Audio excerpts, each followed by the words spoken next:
Halo, Assalamualaikum warahmatullahi wabarakatuh. Selamat berjumpa lagi dengan BR Channel.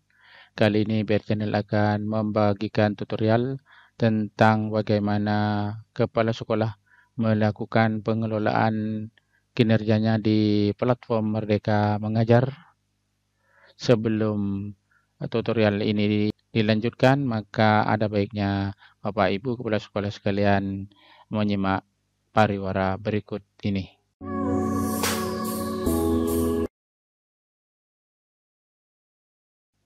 Baiklah, mari kita mulai tutorial cara kepala sekolah melakukan pengelolaan kinerjanya di platform Merdeka Mengajar. Seperti biasanya, masuk ke uh, guru.kemdikbud.go.id, kemudian klik kinerja PMM. Kita akan masuk pada beranda seperti ini, ruang guru dan tenaga kependidikan, maka di scroll ke bawah, klik pengelolaan kinerja. Kita sudah masuk di beranda pengelolaan kinerja. Sebelum dimulai, jangan lupa untuk selalu memperhatikan periode pengelolaan ini. Maka pada saat ini saya sebagai kepala sekolah, sebagai pegawai akan melakukan pengelolaan kinerja saya di PMM pada periode Januari sampai dengan Desember 2025. Ketika di awal bulan Januari saya sudah melakukan perencanaan, kemudian di bulan Februari ini kita lanjutkan pekerjaan kita didasarkan pada perencanaan yang telah ditetapkan di awal. Nah, pada saat ini di bulan Februari dan selanjutnya hingga bulan November kita akan melakukan praktik kinerja, kemudian kumpulkan dokumen yang dibutuhkan, bagaimana dan seperti apa. Kita langsung saja ke praktik kinerja.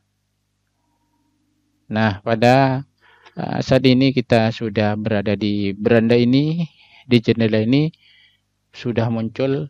Ini adalah praktik perencanaan kinerja yang telah saya lakukan di awal dengan memilih indikator refleksi program pengembangan kompetensi guru, di mana yang harus dilakukan pertama kali kita harus menyelesaikan bagian pertama, yaitu pelaksanaan observasi di bulan 2 ini, yaitu di tab pertama kita harus melakukan pengisian dokumen persiapan. Klik isi dokumen. Nah, di sini kita akan melakukan pengisian sesuai dengan indikator terpilih dengan dasar rubrik observasi di sini sesuai dengan pilihan kita. Kita lanjut saja.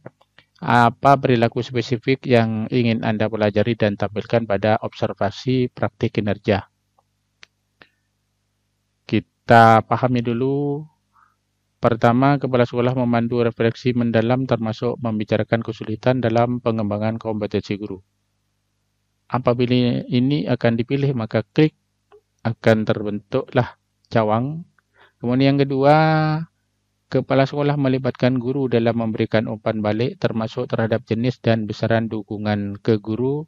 Apabila ini memang sudah sesuai menurut Anda, maka klik kembali, akan muncul checklist atau cawang ini. Berikutnya, kepala sekolah mengeksplorasi hasil pengembangan kompetensi pada perubahan praktik dan kualitas pembelajaran guru. Apabila ini mau dipilih, maka klik juga. Akan tetapi saat ini saya akan memfokuskan pada satu saja agar tidak terlalu luas, maka akan saya ambil satu saja yang sekiranya akan menyelesaikan pilihan saya dalam indikator pengembangan kompetensi guru ini. Saya akan memilih yang bagian tengah ini saja. Jadi saya ini akan saya lepas. Hanya saya akan memilih kepala sekolah melibatkan guru dalam memberikan umpan balik termasuk terhadap jenis dan besaran dukungan ke guru. Jadi ini yang akan saya kelola. Apabila Anda memilih semuanya, maka ini akan dikelola semua ketiga-tiganya. Jadi saya hanya menetapkan satu pilihan saja biar tidak terlalu luas. Nah, berikutnya apa saja upaya yang akan Anda lakukan untuk mempelajari target perilaku? Upaya mempelajari ini, cara mengisinya adalah kita harus melihat pada indikator ini, kemudian aspek perilaku yang ingin ditampilkan yang sudah kita cawang, kita perhatikan juga. Cara menjawab ini, maka kita harus melihat cek rubrik observasi. Ini kepala sekolah melibatkan guru, ini kepala sekolah memandu refleksi, ini yang awal. Kalau milih ini, maka pengisian berdasarkan rubrik observasi yang bagian atas ini. Kemudian saya memilih checklistnya di bagian kedua. Coba saya cek lagi, ini bagian kedua. Kepala sekolah melibatkan guru dalam memberikan umpan balik. Coba kita lihat observasinya. Kepala sekolah melibatkan guru dalam memberikan umpan balik. Kemudian apabila memilih yang ketiga, maka ini dasarnya untuk menjawab bagian ini. Karena saya memilih yang bagian tengah, maka saya juga harus melihat dan memperhatikan rubrik observasi di bagian tengah.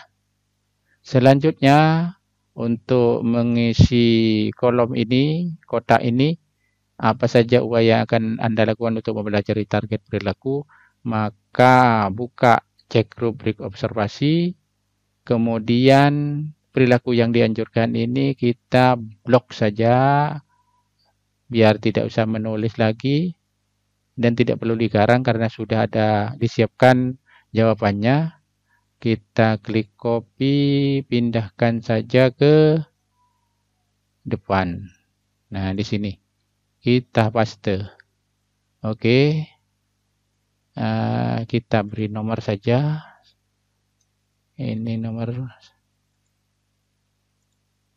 Rupa-rupanya sudah pas, ini persis 250, jadi tidak bisa ditambah lagi.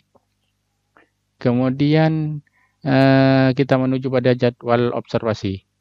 Jadwal dapat berupa perkiraan saja dan dapat diubah di luar sistem. Langsung diskusi dengan atasan. Ini memang betul-betul harus didiskusikan dengan atasan kita, karena ketika kita tidak mendiskusikan dengan atasan kita, takutnya ketika kita menentukan tanggal, ternyata atasan kita, pengawas, tidak bisa hadir untuk melakukan observasi, sehingga kita ketika pengawas bisa tetapi guru tidak bisa karena ada suatu hal, misalnya workshop dan sebagainya tidak bisa, maka tanggal ini harus merupakan kesepakatan kedua belah pihak. Nah, pada saat ini saya sudah membicarakan dengan pengawas saya bahwa saya menetapkan akan melakukan kegiatan ini pada bulan Maret tanggal 21. Ini bulan Maret tanggal 21. Saya menetapkan jadwal observasi. Kemudian pertemuan kegiatan di mana observasi akan dilakukan. Ini acara diskusi akan dilakukan. Acara observasi ini akan dilaksanakan di SDN Soah, tempat saya mengajar. Kemudian perangkat pendukung apa saja yang harus disiapkan, yaitu perangkatnya adalah undangan, daftar hadir, dan catatan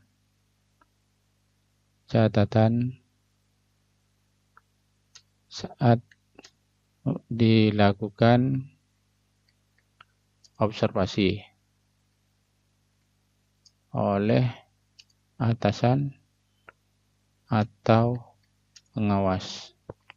Kemudian catatan lain ini bersifat opsional, boleh diletakkan, dicantumkan atau tidak. Tetapi menurut saya ini harus diletakkan karena berhubungan dengan kesepakatan antara kepala sekolah dengan observer atau pengawas. Saya akan melaksanakan observasi berdasarkan ketentuan, berdasarkan kesepakatan bersama saya dengan kepala sekolah, yaitu pada tanggal ini 21 Maret 2023 pukul 08.00 waktu Indonesia bagian Barat. Nah, setelah saya menetapkan ini, maka saya akan mengklik kumpulkan. Akan tetapi, kalau ini merasa tidak yakin, maka disimpan dulu sebagai draft. Tetapi ini saya sudah merasa sudah sesuai dan sudah saya bicarakan dengan atasan saya bahwa semua sudah disepakati mengenai tanggal pelaksanaan, tempat, waktu, dan perangkat pendukung. Jadi saya kumpulkan saja. Saya mengerti bahwa isi dokumen dapat diubah selama belum dinilai oleh pengawas. Kalau sudah dinilai berarti sudah tidak bisa diubah lagi. Kumpulkan. Kita lihat cek rincian. Ini adalah rincian dari apa yang kita isi di bagian isi dokumen tadi. Ini hanya merupakan bentuk rangkuman atau catatan-catatan yang telah kita isi di isi dokumen tadi. Isinya adalah ini. Jadi kita tidak perlu melakukan apa-apa, hanya melihat saja apa yang sudah ditulis dan dicatat. Nah, ketika ini sudah sesuai, tidak ada perubahan, maka ini tidak perlu diadakan edit. Akan tetapi ketika ini merasa ada sesuatu yang harus diubah, maka kita harus melakukan perubahan di ubah target perilaku dengan catatan belum dilakukan penilaian oleh pengawas kita. Nah, selanjutnya yang Bapak Ibu kepala sekolah sekalian lakukan adalah memberitahukan kepada atasan kita, kepada pengawas untuk melakukan penilaian atau mengecek rubrik kegiatan pelaksanaan observasi yang telah kita lakukan di pengelolaan kinerja PMM kita. Nah, kita saat ini sedang menunggu penilaian oleh pengawas penilai atasan kita terhadap apa yang telah kita lakukan pada pelaksanaan observasi di tahap pertama dan tahap yang kedua. Ketika Bapak Pengawas sudah melakukan penilaian, maka isi dokumen ini akan menjadi biru dan kita bisa melakukan pengisian dokumen dan melanjutkan pengelolaan kinerja kita. Demikian Bapak Ibu Kepala Sekolah sekalian yang dapat saya sampaikan dalam tutorial cara melakukan persiapan dan pelaksanaan observasi di bulan 2 ini. Kita insya Allah akan melanjutkan tutorial selanjutnya di tab yang ketiga. Kemudian bagian kedua pelaksanaan tindak lanjut yaitu di bulan Desember hingga pada isi dokumen refleksi tindak lanjut sampai pada penilaian. Demikian mudah-mudahan tutorial ini bermanfaat. Kita mudah-mudahan berjumpa lagi dalam tutorial selanjutnya. Saya akhiri tutorial ini. Assalamualaikum warahmatullahi wabarakatuh.